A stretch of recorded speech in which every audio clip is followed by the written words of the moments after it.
As you saw in that, now is the procedure on the record because at least I'll record is that screen will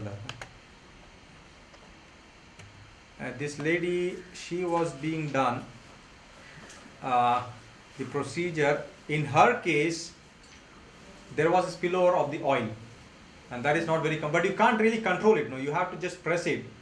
You have only one chance, and if you press too hard, it goes to overburn, and if you press too less, the patient will say chance like, no, see, it's just like the appropriate. It is always best that you also exhale 3, 2, 1, and it's like then there's a tandem. There is a comfort of making that precise spot.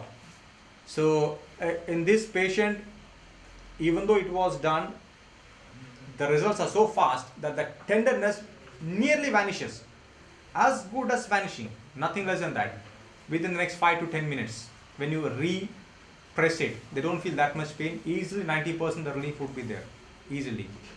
And I would finish this Snehagni Karma now by a simple incident that happened. Somewhere in 2011, I had been to Wayanad. There is a place called Meenangadi, and my teacher, one of my mentors, Dr. Padmanabhan, he is a retired DMO. He had organized a camp of AMI, etc., whatever.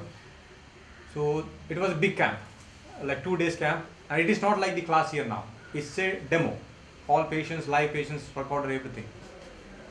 And once I was going back, I found a missed call. I called back.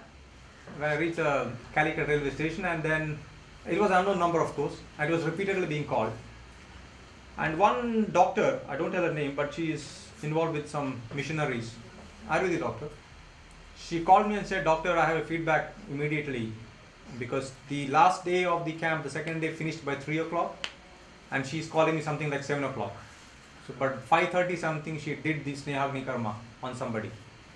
And she said there was a patient who had come for 10 days for LBA kind of issues, whatever. And that he was not finding substantial relief after Avagaham, after Vasti, Matra Vasti, XYZ, and of course internal medicines, whatever. And then she's an in the team.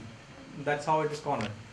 Then the camp having got over, she made that Snehagni Karma on those 2-3 resistant trigger points.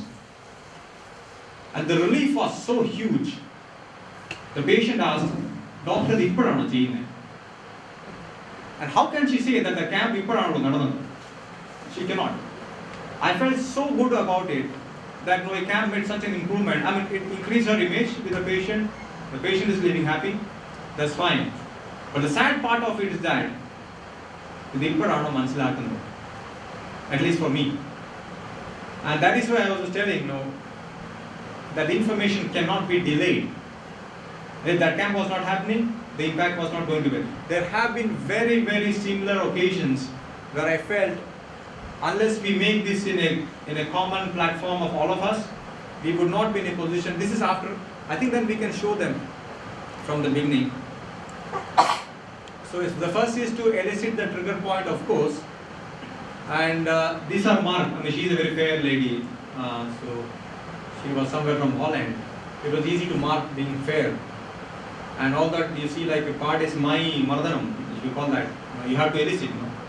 So you just don't touch and feel it. You have to elicit. And so next, this is how you realize it. So all these things have to be shown to the patient very clear enough. And then procedure, hot oil dripping. And I think now it's a real aspect. And of course, you are definitely covering the head. Do any part of the body, however away it is. We don't want an oil drop flying to the eyes or whatever. So head is always to be covered enough to give some breathing space. But some people feel quite claustrophobic when we totally cover the head. So we had to just keep some area. But we made very sure the eyes will not have this oil drops flying into it.